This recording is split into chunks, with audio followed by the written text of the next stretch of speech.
আজকে 25 দিন এসে বাচ্চা আগুনে আজকে ভিটামিন দিম ওর এই ভিটামিনটা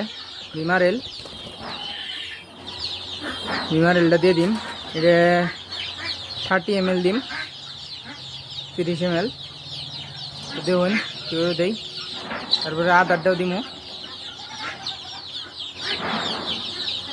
তো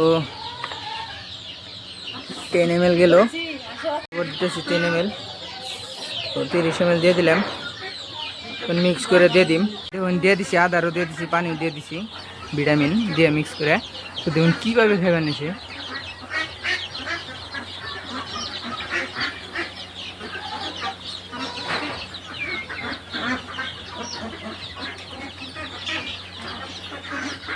তো 24 দিন হিসাবে বহুত বড় হয়েছে, ভালোই বড় হয়েছে।